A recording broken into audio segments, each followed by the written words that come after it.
거친 엔진 소리, 차가운 바람을 가르는 질주, 그리고 그 모든 극한의 상황을 맨몸으로 견뎌내는 야성의 갑옷. 바로 가죽 재킷입니다. 어떤 옷은 그저 옷일 뿐이지만 어떤 옷은 하나의 선언이 됩니다.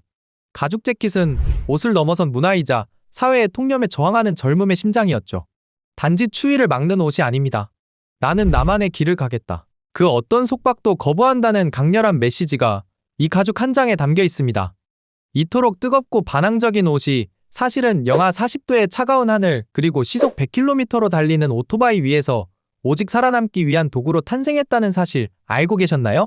오늘은 가장 높은 하늘에서 시작해 가장 거친 도로를 거쳐 마침내 무대 위 조명을 받기까지 가죽 재킷 속에 숨겨진 야생의 역사와 그 전설적인 비하인드 스토리를 풀어봅니다. 이야기는 20세기 초 인류가 막 하늘을 날기 시작하던 때로 거슬러 올라갑니다. 당시 비행기는 지금처럼 쾌적한 공간이 아니었습니다. 지붕도 없는 뻥 뚫린 조종석에서 조종사들은 시속 100km가 넘는 속도로 불어닥치는 칼바람과 맞서 싸워야 했죠.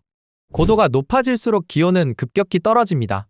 지상이 영하 10도라면 수천 미터 상공은 영하 40도, 체감 온도는 영하 60도에 육박했습니다. 이 정도 추위면 판단력이 흐려지는 건 물론이고 5분만 장갑을 벗어도 손가락이 동상에 걸려 절단해야 할 위기였죠.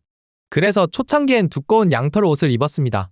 하지만 좁은 조종석에서 계기판을 조작하기엔 너무 둔했죠. 그래서 미 육군 항공대는 더 즐기면서도 활동성이 좋은 소재를 찾았고 1931년 전설적인 군복 A2 플라이트 재킷을 보급합니다. 말가죽이나 염소 가죽으로 만들어 바람을 완벽하게 막아주면서도 몸에 착 감기는 그야말로 입는 동체였습니다. 여기서 재밌는 문화가 생겨납니다. 죽음과 가장 가까이 있던 조종사들은 자신의 재킷 등판에 그림을 그리기 시작했습니다. 이를 노즈 아트라고 하는데요. 섹시한 핀업걸을 그려 행운을 빌거나 자신이 폭탄을 투하한 횟수만큼 폭탄 그림을 그려 넣었죠.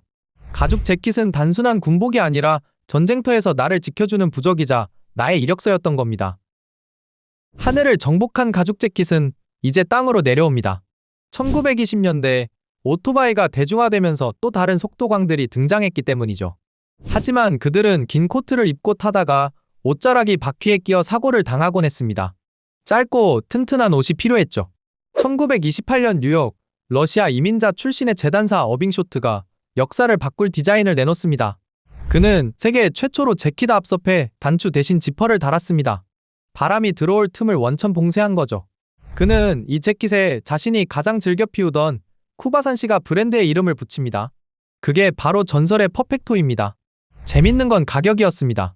당시 이 혁신적인 가죽 재킷의 가격은 단돈 $5 50센트. 지금 가치로 따져도 10만 원이 안 되는 돈이었습니다. 튼튼한 말가죽으로 만든 이 저렴한 재킷은 전국의 바이커들에게 불티나게 팔려나갔습니다. 지퍼를 대각선으로 달아 배 부분에 가죽이 겹치게 만들어 바람을 막았고 오토바이에 앉았을 때 불편하지 않도록 기장을 짧게 잘랐습니다. 소매에도 지퍼를 달아 장갑을 끼기 편하게 만들었죠. 이것이 바로 지금 우리가 입는 라이더 재킷, 즉 더블 라이더의 원형입니다. 하지만 대중의 시선은 곱지 않았습니다. 1947년 캘리포니아 홀리스터에서 바이커들의 난동 사건이 발생하면서 가죽 재킷은 순식간에 무법자, 갱단의 상징으로 낙인 찍힙니다. 튼튼한 보호 장비가 사회를 위협하는 전투복으로 오해받기 시작한 거죠. 이 불량한 이미지를 전 세계적인 섹시함으로 바꾼 건 바로 할리우드였습니다. 1953년 영화 와일드 원에서 말론 브란도가 퍼펙토 재킷을 입고 등장하자 전 세계 젊은이들은 충격에 빠집니다.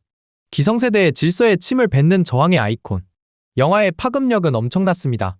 미국의 수많은 고등학교가 가죽 재킷 착용 금지령을 내렸을 정도였으니까요. 학교는 가죽 재킷을 입은 학생을 불량배로 취급했지만 금지될수록 가죽 재킷의 인기는 더 뜨겁게 타올랐습니다. 심지어 제조사인 쇼트사조차 처음엔 불량배 이미지가 부담스러워 판매를 주저했지만 밀려드는 주문량을 감당할 수 없었다고 합니다. 이후 1970년대에 펑크 록밴드 라몬즈는 가죽 재킷을 아예 유니폼으로 만들어버립니다. 그들은 돈이 없어 튼튼하고 오래 입을 수 있는 옷이 필요했고 구제샵에서 구매한 낡은 가죽 재킷과 찢어진 청바지는 펑크록의 공식 의상이 되었습니다. 나는 나만의 길을 간다. 비행사의 생존 본능, 바이커의 자유, 그리고 록스타의 저항정신. 이 모든 것이 겹겹이 쌓여 가죽 재킷은 하위 문화를 넘어 하이 패션의 정점에 오르게 된 것입니다. 가죽 재킷의 진짜 매력은 시간에 있습니다. 처음 샀을 땐 뻣뻣하고 불편하지만 비바람을 맞고 내 몸의 움직임에 맞춰 주름이 잡히면서 비로소 나만의 옷이 되기 때문이죠. 마치 우리가 거친 세상을 살아가며 단단해지는 과정처럼 말입니다. 어쩌면 이 옷은 우리가 사회생활을 하며 감히 표현하지 못했던 내면의 야성을 대신 보여주는 현대인의 갑옷이자 해방구일지도 모릅니다. 오늘 준비한 가죽 재킷 이야기 흥미로우셨나요? 여러분의 옷장 속 가죽 재킷에는 어떤 추억이 담겨 있는지 댓글로 알려주세요. 내용이 유익하셨다면 구독과 좋아요 부탁드립니다. 저는 다음 시간에 더 깊이 있는 패션 이야기로 돌아오겠습니다.